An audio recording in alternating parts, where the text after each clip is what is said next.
Welcome back to the State and Local Sports. We're here with Mark Tennis of CalHighSports.com, the co-founder and editor. Yesterday, the MLK Showcase, one of the best girls basketball events of its kind in the country, I would say, finished up. My major takeaway, and partially just seeing them play against St. Mary's and a little bit against Clovis West, is, man, Centennial of Las Vegas can play. I mean, they hammered what was national number one, Clovis West of Fresno, and beat St. Mary's the day before. What were your major takeaways from that showcase and what you saw? Well, when Centennial started playing against St. Mary's on Saturday, they were very fast, very quick, very athletic. And a lot of times when you see St. Mary's play, they're not playing anybody who's quicker than they are or more athletic. And this team was and is quicker and more athletic than they are. That being said, St. Mary's still only lost by 3 points, and it came down to a couple of three-pointers. And then yesterday with Centennial against Clovis West, it was just shocking how the turnaround. I mean, we know it's hard for teams to beat another good team twice, but Clovis West had beaten Centennial 57-42 earlier in the season at the Nike TOC in Arizona, and then this time it's 70-44. I mean, that is an incredible turnaround. A lot of that had to do with the athleticism. Clovis West had a game where they're not really very deep, and all five of their players just had bad games at the same time. And it does show that the open division, I think, in California this year with Midi, even St. Mary's, down to Carondelet and some other teams, it's pretty wide open. The open division is open this year. And boys basketball, two of, if not the two best teams in the country, or two of them are Sierra Canyon of Chatsworth and Chino Hills. No, Sierra Canyon just won a really impressive showcase or tournament in Missouri. Who's in your mind, who's number one in the state, and are they the national number 1 and 2 at this point? Oh, I don't think they're national. I think national number one, you'd have to go with Nathan Hale out of Seattle, Washington, which beat Sierra Canyon and has a kid named Michael Porter Jr., who's a lot of people thinks the best player in the country and has been showing it several different times so far this season. And Nathan Hale is great because it's a public school in Seattle, just like Chino Hills last year. So that's kind of cool.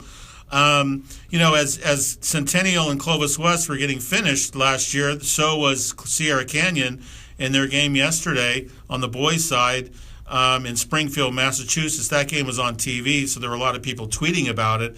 And Sierra Canyon was playing La Lumiere Academy out of Indiana, which is the number 1 team in the country, and Sierra Canyon beat them. I think Sierra Canyon probably would have to be a number 1 team in California just based on their big wins so far this year. I mean, they beat Memphis East earlier in the weekend. They also beat Findlay Prep earlier in the weekend.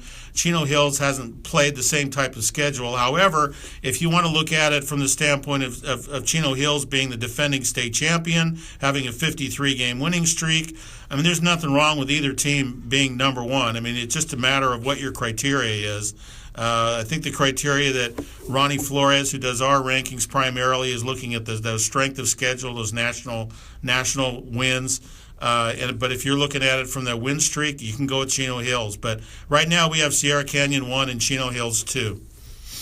Loretta Kakala of Manteca High was named a McDonald's All-American in the West girls basketball roster. She is the first from her city or school. She is the 4th honoree from our county, which also includes Jackie Gemelos, Chelsea Gray, and Afure Jim Rigby of St. Mary's. And amazingly, as you've written before, she's only the 7th from the Sac Joaquin section. For her, she has had success in high school, but injury problems too. A lot of her AAU and recruiting profile has bolstered her as much as anything, both in her college attention and now as an All-American. It seems like that's just becoming more common. It's very common. It's also the same way in football for the Under Armour All-American games and the U.S. Army All-America game. It's very common where these players are getting chosen for All-American honors based on what they do in the summer and not what they do for their high school. That's not to take anything away from Loretta, because she's a great player. But at Manteca High School, her and her team just haven't done that much to maybe be an All-American. But she looks great. She's a great player and a great young lady, and she deserves it. So it's just a different way of looking at it, and it's definitely the way All-America games are chosen much more now than before, where at least in the past people would look a little bit more on your high school stuff, but now it's pretty much 80 to 90% what they do out of high school and what they did in the summer in club and recruiting and all those showcase events. Now, Southern California girls basketball storyline, a record broken this week. Could you tell us a bit about that? Yeah, we did have a record broken. The state record for career scoring in girls was broken on Saturday night by Destiny Littleton from USC. She's going to USC, but she goes to Bishop's High School in La Jolla.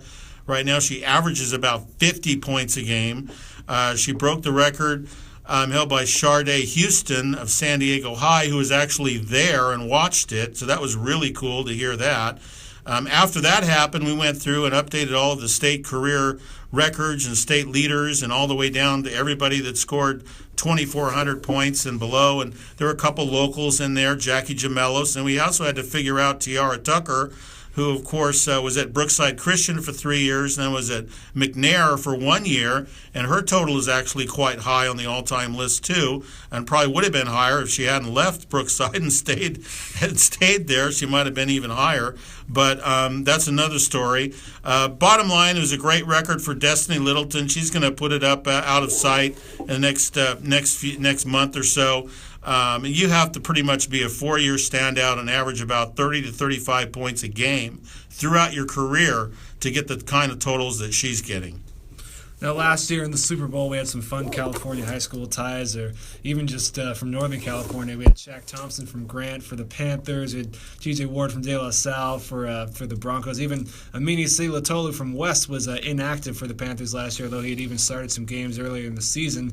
And this year, sure enough, we got Tom Brady, Aaron Rodgers still alive, and they're not only just California, but Northern California guys. It's a Northern California. We've been waiting for this for a long time. Those of us that have Northern California prep sports people, a matchup with Tom Brady and Aaron Rodgers in the Super Bowl, rooted for it for the last few years. This year it's still alive.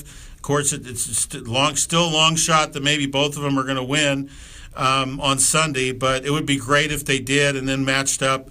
So we'd have Pleasant Valley of Chico representing Aaron Rodgers and Sarah of San Mateo representing Tom Brady, two of the greatest quarterbacks in the history of the game, both from Northern California. It would just be awesome. That's what I'm definitely rooting for, and hopefully it'll happen. And you mentioned last week the Chiefs. Alex Smith would have been another California representative had the Steelers not beaten them. He's from Helix in San Diego, so lots of quarterbacks from this state, and who knows, might have Jake Browning or a couple other guys like that in a couple years. Brad Kayas from California, the Miami quarterback, so could be more. Sam Darnold from San Clemente looks really good coming up too. He does. All right. Well, over on CaliSports.com, the Gold Club membership, state record books, insider content, anything you could want, less than $2 a month, less than $20 a year. And thanks for joining us, Mark. We appreciate it. Thank you. Great show.